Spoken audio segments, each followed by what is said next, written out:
We have been taught to look at the ancient world through a lens of pure magic and divine wrath.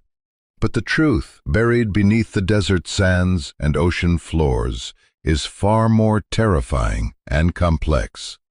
For centuries, popular science and internet-driven apologetics have tried to validate ancient texts by forcing a superficial synchronicity between complex theological documents and modern empirical data. This approach invariably strips the ancient texts of their profound cultural context and deeply compromises the integrity of scientific methodologies.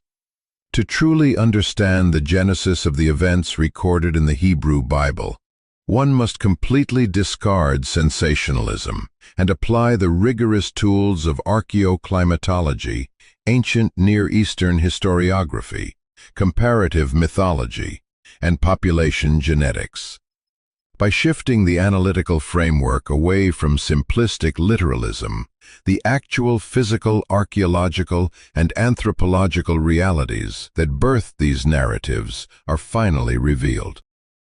Today we begin an exhaustive journey into the echoes of ancient cataclysms, exploring how traumatized ancient communities processed localized disasters, observed complex meteorological phenomena, encountered the colossal architectural remnants of fallen empires, and conceptualized the origins of human life itself.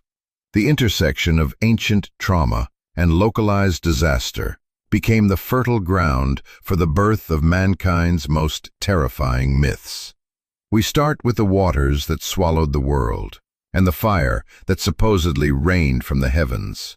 Imagine the sheer panic of a world ending in water, a narrative of a world-destroying deluge survived by a single family upon a wooden vessel, which represents one of the most ubiquitous motifs in human mythology. For decades, researchers have desperately sought a singular, massive geological event to explain the biblical flood detailed in Genesis. In 1997, marine geologists William Ryan and Walter Pittman introduced the Black Sea deluge hypothesis. They proposed that the Black Sea, which was originally an isolated freshwater glacial lake, was catastrophically inundated by the Mediterranean Sea, pouring through the Bosporus Strait approximately 7,500 years ago due to rising post-glacial sea levels.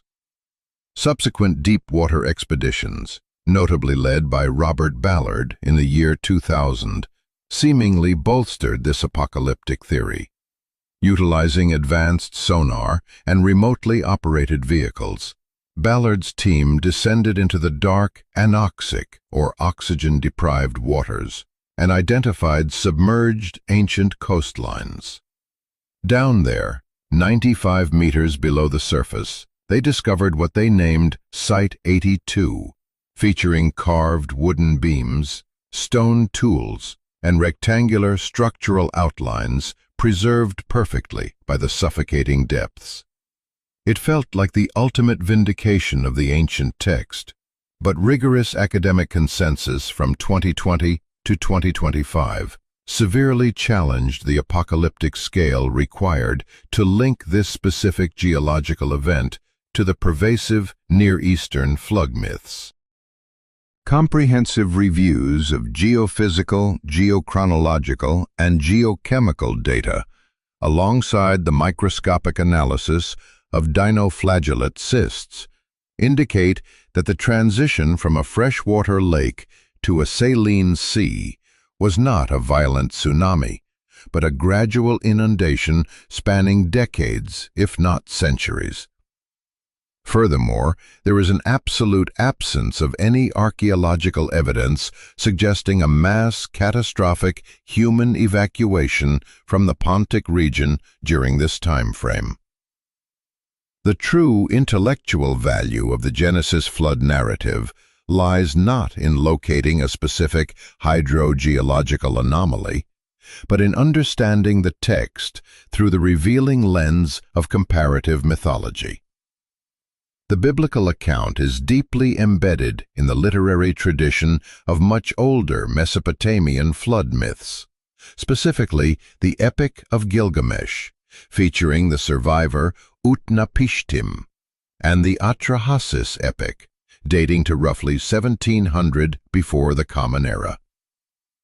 The Israelite authors did not merely plagiarize these ancient Sumerian and Akkadian texts. They engaged in a profound theological adaptation, creating a deliberate and subversive polemic against the entire Babylonian worldview. In the Atrahasis epic, the pantheon of gods sends the devastating flood simply because humanity has multiplied and become excessively noisy, disrupting the precious sleep of the chief deity Enlil. These Mesopotamian gods are depicted as petty, capricious, and ultimately terrified by the catastrophic storm they themselves unleashed, losing control and cowering in terror like dogs. Following the deluge, those same starving gods swarm like flies around the survivors, roasting sacrifice devoid of their human sustenance. In stark, blinding contrast, Genesis frames the flood not as a divine reaction to overpopulation or annoyance, but as a deliberate, sorrowful response to systemic human moral corruption and pervasive violence. In this framework, Yahweh remains absolutely sovereign over the chaotic waters, saving Noah out of grace and instituting a universal moral covenant that affirms human life as the crown of creation, completely reversing the Babylonian view of humanity as a mere nuisance. But water is not the only element of divine retribution burned into our collective memory, as the scent of sulfur and melted stone leads us to the grim narrative of Sodom and Gomorrah. The story of these cities, eradicated by divine fire and brimstone, has prompted endless speculation regarding its historical basis, and in recent years, attention focused heavily on Tal el-Hammam, a massive Middle Bronze Age city located in the Jordan Valley. In September of 2021, a highly publicized paper published in Nature Scientific Reports claimed the city was destroyed circa 1650 before the Common Era by a massive Tunguska-sized cosmic airburst. The authors presented an array of seemingly compelling physical evidence, including a 1.5-meter thick destruction layer containing melted mud bricks, human bones blasted into tiny fragments, diamond-like carbon, and shocked quartz, all pointing to a sudden high-temperature and high-pressure event. The media immediately seized upon the study, excitedly broadcasting that scientists had finally found Sodom. However, academic rigor demands acknowledging the severe and unprecedented pushback this theory received, which ultimately culminated in the formal retraction of the entire paper in April of 2025. This controversy serves as a stark, chilling warning about the profound dangers of confirmation bias and pseudoscientific methodologies in the realm of biblical archaeology. Physicists specializing in impact cratering, notably Mark Boslow, systematically deconstructed the physical models presented in the paper, demonstrating that the authors' assertions regarding airburst physics were fundamentally flawed and totally unsupported by the data. Bioarchaeologists harshly critiqued the forensic analysis of the human remains, noting that the critical evaluations were conducted by medical doctors who lacked the necessary training in taphonomy, the complex scientific processes affecting bones post-mortem. Most devastatingly, scientific integrity consultant Elizabeth Bick identified pervasive image manipulation woven throughout the publication. Photographs of the dig sites contained cloned and doctored elements explicitly altered to misrepresent the orientation of blast debris in order to falsely support the author's directional airburst hypothesis. The authors routinely presented directional data with higher precision than their instrumentation actually allowed, and repeatedly cited unverified, non-peer-reviewed sources. This academic sensationalism was not a victimless overreach. It inflicted tangible, devastating harm on cultural heritage. The massive media hype linking Tal el-Hammam to the ancient city of Sin generated a massive black market demand for artifacts, which directly fueled the catastrophic illegal looting of early Bronze Age sites across the region. At the FIFA cemetery in Jordan, over 3,200 looters' pits were dug to desperately supply consumers with illicit antiquities marketed as relics of divine judgment.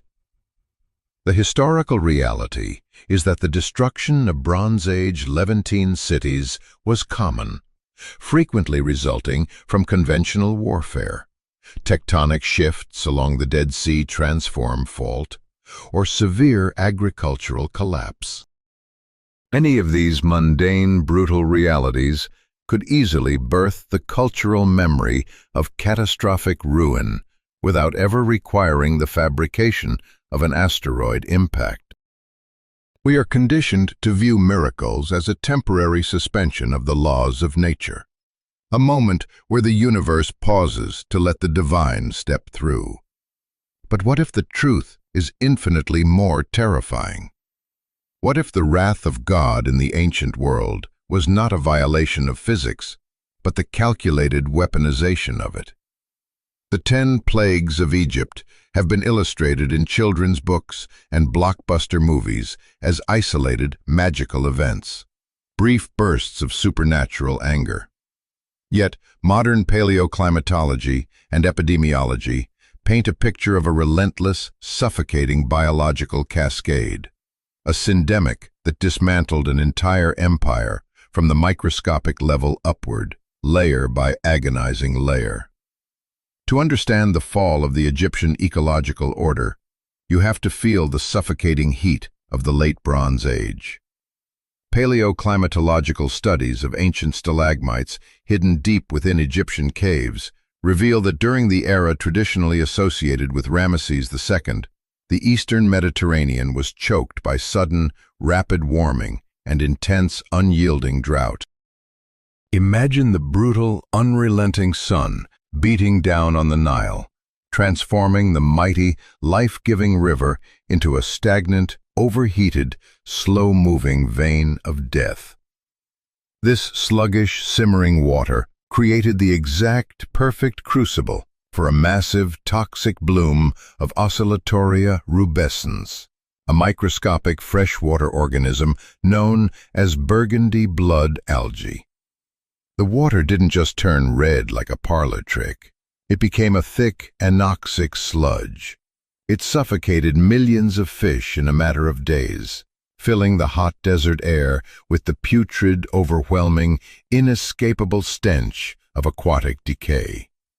This was merely the first domino falling in an unbroken, devastating biological chain reaction. The toxic, oxygen-deprived waters turned the riverbed into a hostile wasteland, forcing desperate amphibians out of their natural habitats and onto the scorching land in a frantic bid for survival. Millions of frogs flooded the banks, invading homes and streets, only to die and rot in the relentless heat, their mass decomposition stripping the delicate ecosystem of the primary predators that kept insect populations in check.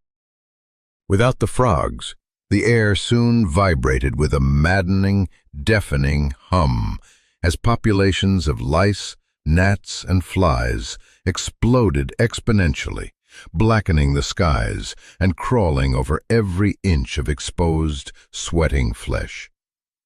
These swarming insects were not just a nuisance.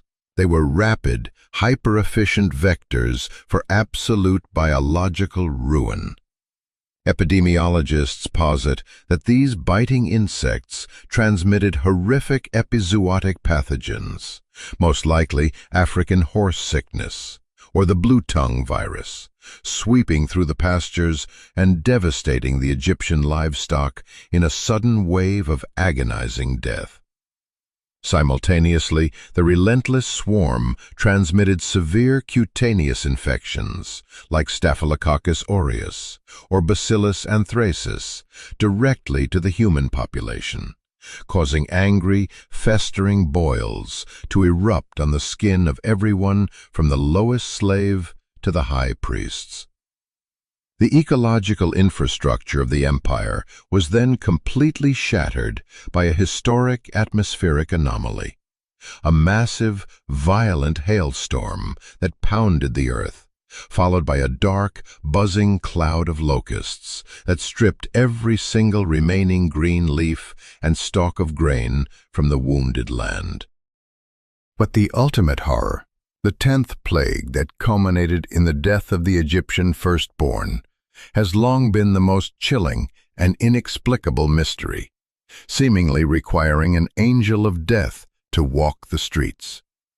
The true explanation, however, lies in the dark, damp, subterranean grain silos of the ancient world. Following the relentless hail and the suffocating, terrifying darkness of the 9th plague, the ruined, fresh crops forced the starving Egyptians to rely heavily on their emergency subterranean stores. The intense dampness from the storms fostered rapid, highly lethal fungal growth within these sealed tombs of grain. In this rigid culture, the eldest son held a sacred, privileged status, entitling him to the very first and largest portion of meals when food was scarce. When those sealed granaries were finally opened after the suffocating darkness lifted, the hungry firstborns were served the very top layer of the grain, the exact layer completely saturated with deadly mycotoxins, resulting in a sudden wave of acute, highly targeted, and terrifying fatalities that broke the back of the pharaoh. While this epidemiological nightmare is deeply rooted in robust biology, modern apologetics frequently overreaches by pointing to the ancient Ipuwer papyrus as a literal, extra-biblical eyewitness account of these specific events. The papyrus describes a river of blood and a society violently turned upside down. But strict Egyptological consensus firmly dates its composition centuries prior to the Exodus timeline. The text is actually a highly stylized piece of classic Egyptian dystopian poetry, meant to lament the collapse of cosmic order into chaos, not to record a literal biological plague or a slave revolt. The horror of Egypt eventually gave way to flight, leading us to one of the most visually distorted and misunderstood events in human history: the parting of the sea. The cinematic image of towering, impossible walls of blue water holding back the deep ocean, allowing a dry path for millions, is a dramatic illusion born from a simple, massive translation error in the 3rd century before the Common Era. The original Hebrew text never mentions the Red Sea. It consistently uses the term Yam Suf, which translates accurately to the Sea of Reeds or the Papyrus Marsh. This mistranslation fundamentally altered our geographic understanding, moving the event away from the deep, impossible gulfs of the south and placing it squarely in the shallow, brackish coastal lagoon systems of the eastern Nile Delta, such as the ancient Lake of Tanis an environment uniquely choked with papyrus. And here, the raw, brutal physics of fluid dynamics takes center stage. Sophisticated computer modeling by atmospheric scientists has demonstrated a powerful, terrifying meteorological phenomenon known as wind setdown. Imagine standing on the muddy shore in the dead of night as the sky darkens and a howling, sustained easterly wind begins to blow at an unrelenting 63 miles per hour. If this incredible wind stress acts upon the surface of a shallow, angular basin like the ancient Lake Tanis for 12 straight hours, it physically pushes the massive volume of water away from the upwind shore. The sheer, continuous physical force of the atmosphere would gradually expose a wet, glistening mud-flat land bridge, 3 to 4 kilometers long and 5 kilometers wide. The fleeing population wouldn't be walking peacefully between vertical walls of glass-like aquarium water. They would be sprinting across a treacherous, freezing expanse of exposed lakebed, the deafening roar of the gale-force wind whipping their clothes and drowning out their screams. This traversable gap would remain open for a very specific, scientifically verifiable window of approximately 4 hours. Once the meteorological forcing finally ceased and the wind abruptly died down, the immense displaced volume of water would immediately and catastrophically rush back into the basin, a violent, chaotic tidal surge obliterating the low-lying terrain and drowning the heavy, pursuing chariots in an inescapable churn of mud and violent currents. Yet the manipulation of the physical world did not end at the water's edge. It extended into the very cosmos above the blood-soaked dirt of Canaan. The ancient narrative of the sun standing still in the sky during the Israelite battle against the Amorites at Gibeon has long been written off by critical scholars as sheer theological hyperbole. After all, if the Earth's rotation were to physically halt, the resulting global kinetic destruction would tear the planet's crust apart in an instant. But an extraordinary, groundbreaking interdisciplinary alignment of advanced linguistics and astrophysics offers a deeply different, awe-inspiring reality. The key to unlocking this cosmic mystery lies in a single ancient Hebrew verb, dom. Traditionally and mistakenly translated as stand still, Semitic linguists have discovered that its etymological root is intimately aligned with ancient Babylonian astronomical terminology, used specifically to describe the mechanics of eclipses, carrying the distinct meaning to be silent, to cease, or to stop shining. Joshua, standing covered in the dust and blood of battle, was not commanding the celestial bodies to halt their monumental orbit. He was staring into the heavens and watching the light itself seemingly die.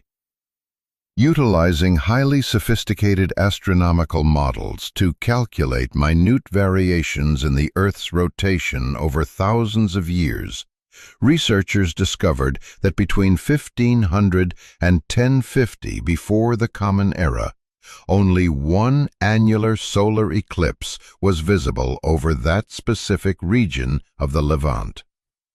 An annular eclipse occurs when the Moon is too far from Earth in its elliptical orbit to entirely obscure the Sun, leaving a blinding, terrifying ring of fire suspended in the suddenly darkened sky, throwing the brutal combat into an eerie, unnatural, chilling twilight.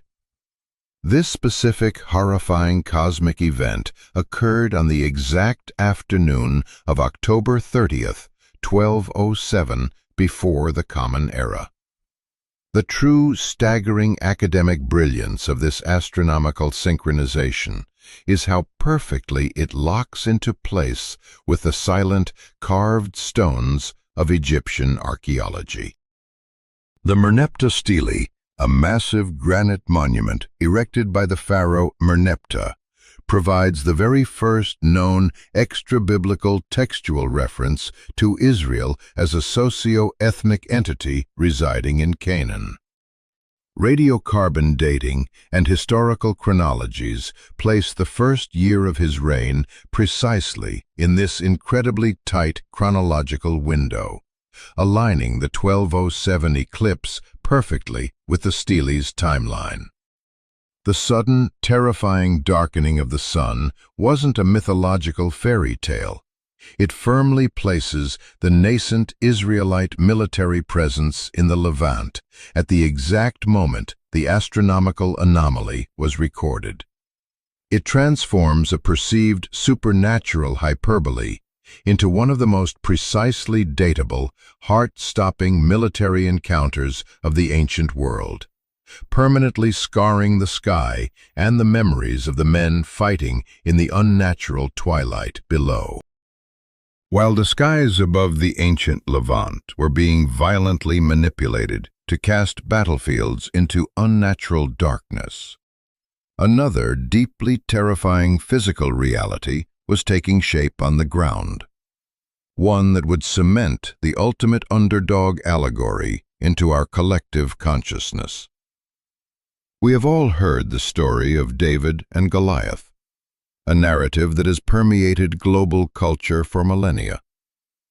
For much of the 20th century, minimalist historians and critical scholars viewed this account as purely mythological, confidently doubting the historical existence of King David entirely and dismissing the giant Goliath as a mere rhetorical invention designed to artificially amplify the prowess of a legendary, fabricated king.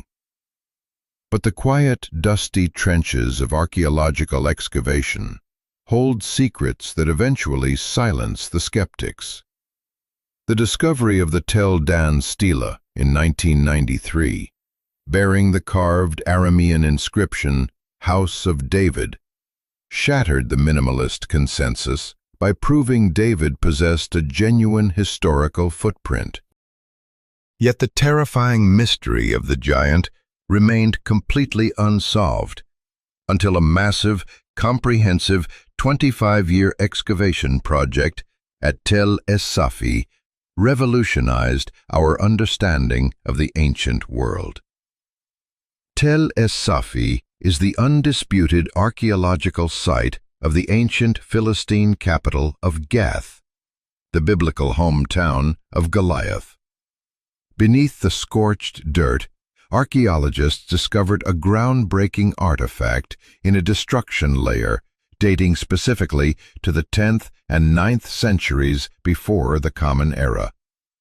It was a small pottery sherd inscribed with two names written in a Proto-Canaanite Semitic script.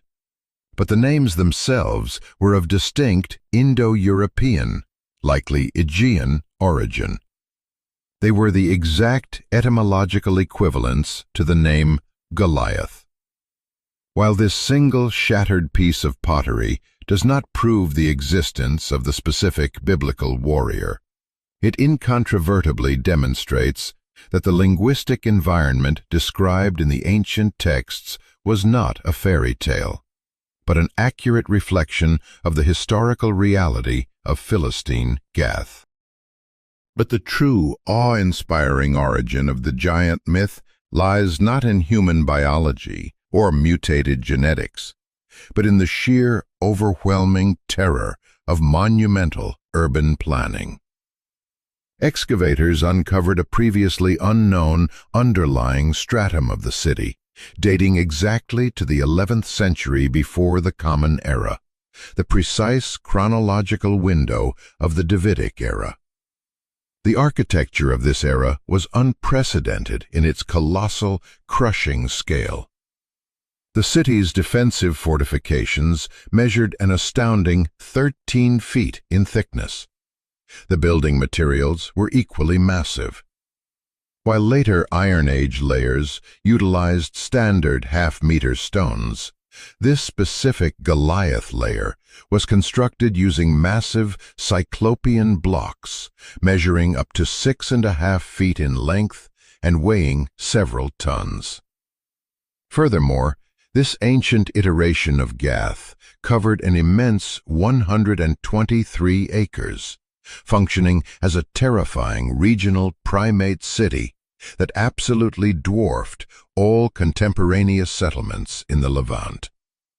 By comparison, the Israelite capital of Jerusalem during that exact same era spanned a mere 10 acres. Imagine being a nomadic, pastoral Israelite shepherd, cresting a hill and laying eyes on this impossible, hulking metropolis for the first time. Encountering those towering, oversized ruins and 13-foot-thick stone walls, they naturally and understandably attributed such colossal, back-breaking engineering to a nightmare race of giants. The giant was never just a man. It was the crushing, invincible weight of the city itself. We have spent this entire journey looking at the shattered physical ruins of empires and the devastating meteorological phenomena that scarred the earth. But the most profound and fiercely debated ancient mystery is not buried in the sand. It is quietly pumping through the veins of every single person listening to this right now. The origin of humanity, the story of Adam and Eve in the Garden of Eden, has been aggressively co-opted and fundamentally misunderstood by modern apologetics. When molecular geneticists first identified the genetic nodes known as mitochondrial Eve and Y-chromosomal Adam, sensationalist media and certain rigid theological groups falsely and enthusiastically equated them with the literal first couple of the Genesis narrative. They painted a naive, romantic picture of two distinct individuals walking completely alone in a silent, empty, pristine world.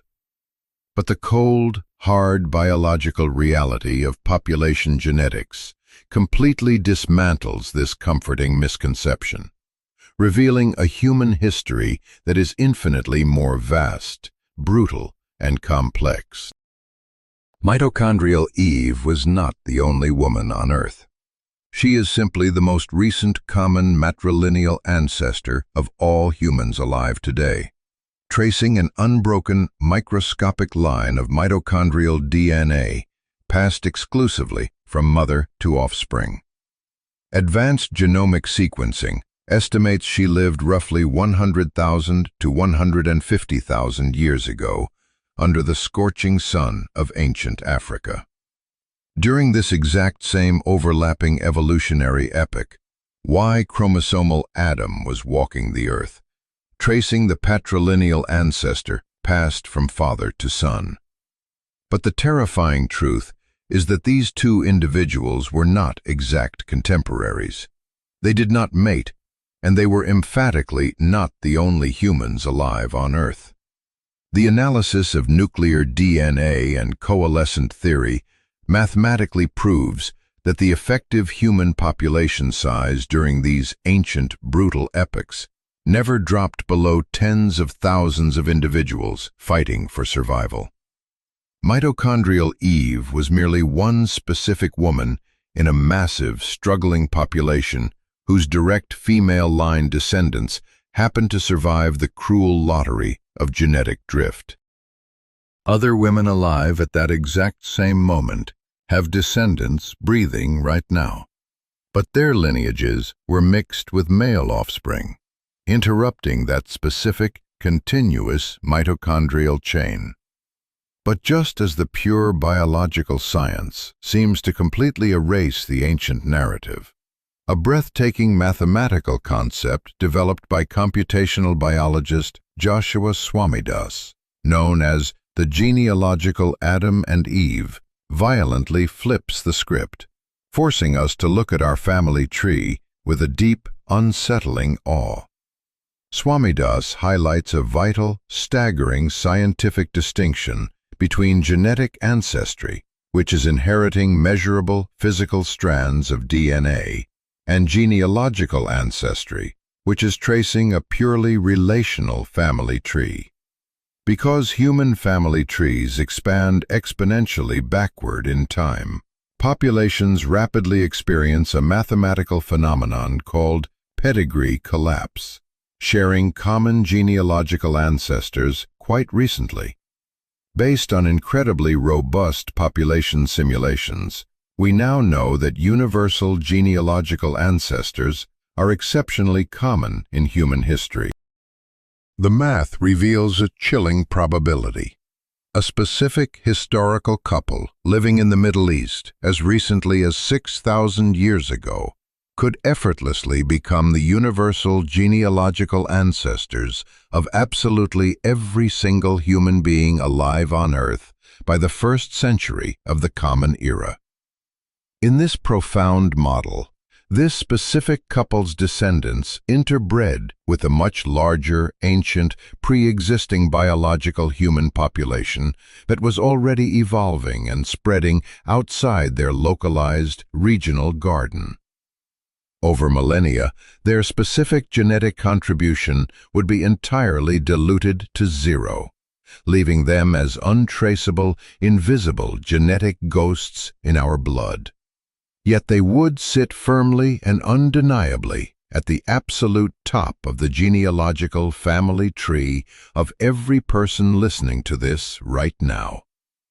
It shifts the entire paradigm away from scientifically unviable claims of biological sole progenitorship, allowing the ancient text to be understood not as a primitive science textbook, but as a deeply localized theological origin point for humanity's sudden, terrifying acquisition of moral accountability. And as we trace our invisible lineage back into the deep, dark soil of the earth, the ancient authors force us to look upward, off the dirt, and into the terrifying, infinite blackness of the cosmos. The creation of the universe, described on the opening pages of Genesis, introduces a cosmic concept that resonates with such profound, chilling accuracy with modern astrophysics that it defies logical explanation, provided you read it through the raw, unfiltered lens of ancient Hebrew linguistics. Mainstream cosmology operates on the Big Bang theory, the paradigm that the entire universe originated from an infinitely dense, incredibly hot singularity a finite time ago, and has been undergoing continuous, violent metric expansion ever since. Remarkably, over 2 full millennia before the astronomer Edwin Hubble utilized the massive Mount Wilson Observatory in 1929 to peer into the dark and scientifically confirm that the velocities of galaxies are the result of a general, ongoing expansion of the universe, ancient biblical authors were describing the exact same cosmic mechanics. They described the universe using the highly specific, dynamic Hebrew verb, natah. In ancient dusty texts like Isaiah and Jeremiah, Yahweh is repeatedly described as the unseen architect who stretches out the heavens. In the ancient Hebrew mind, the word natah does not imply a static, finished construction, like a painted ceiling or a rigid, solid dome spanning the earth. It communicates a violent, active, ongoing, and continuous unfolding, exactly akin to unrolling a vast canopy or pitching a massive, dark tent in the wilderness. The imagery actively and deliberately subverts the prevailing, comforting, ancient worldview of a safe, enclosed firmament. Instead, natah accurately portrays a dynamic, endlessly expanding fabric of space and time. This linguistic alignment should not be mistaken for an anachronistic, impossible knowledge of general relativity or quantum mechanics by Iron Age scribes sitting around a campfire. Rather, it demonstrates the profound, terrifying philosophical intuition of the ancient mind attempting to articulate the sheer majesty of a universe that is inherently temporal. By utilizing the vocabulary of Nata, they conceptualized a cosmos possessing a distinct, transcendent beginning out of absolute nothingness, denoted by the verb bara, and actively unfolding under the cold, silent governance of designed, unchanging mathematical laws. This theological declaration provided the necessary philosophical scaffolding upon which the scientific revolution and modern cosmological inquiry would eventually be built. The intersection of these ancient biblical texts and modern empirical science is vastly more compelling, beautiful, and terrifying when it is finally stripped of modern apologetic sensationalism and rigid, anachronistic literalism. The authors of the Hebrew Bible were not primitive men fabricating childish fairy tales in a vacuum, nor were they modern empiricists in lab coats. They were highly sophisticated, deeply traumatized observers of genuine historical, environmental, and socio-political realities. From the inherited cultural nightmares of localized river flooding in Mesopotamia and the colossal, crushing ruins of Philistine Gath, to the intense meteorological phenomena in the Nile Delta and the precise celestial mechanics of Bronze Age solar eclipses, the brutal physical world provided the raw, undeniable material. Their unparalleled, enduring genius lay in their ability to adapt, subvert, and elevate this material, transforming Babylonian imperial propaganda into a timeless critique of human hubris, reinterpreting chaotic environmental collapse as moral judgment, and envisioning the vast, stretching cosmos as an ordered, purposeful creation. True, rigorous academic analysis does not diminish the sacred text. Rather, it beautifully illuminates the profound, enduring human endeavor to discover moral meaning and divine presence within the complex, terrifying mechanics of the natural world. We worship the cold, hard certainty of our modern empirical science. But the haunting irony is that the ancient minds we so easily dismiss as primitive actually understood the terrifying, chaotic reality of the universe far better than our sterile textbooks ever could. We look at a solar eclipse and see a predictable orbital mechanic, but they saw the fragile, conditional nature of the light that keeps us alive. We look at our DNA and see a sequence of proteins, but they understood that our blood carries the invisible ghosts of 1,000,000 brutal, forgotten wars for survival. Today, we sit in our perfectly climate-controlled rooms, staring at glowing screens, desperately trying to curate a safe, predictable existence. Yet we are paralyzed by a deep, inescapable anxiety because we have lost the ancient, vital ability to find profound moral meaning within the overwhelming chaos of the natural world. We have traded the awe of the infinite for the illusion of control. So as you look up at the dark, stretching canopy of the night sky, do you choose the comfortable, sterile lie of a random, meaningless universe that demands absolutely nothing from you? Or do you accept the dangerous, terrifying truth of a deliberately expanding cosmos where every single action carries the crushing weight of moral accountability? If you want to survive the illusions of the modern world and witness the dark, hidden truths of our ancient past, do not close your eyes. Subscribe and prepare for the next chapter.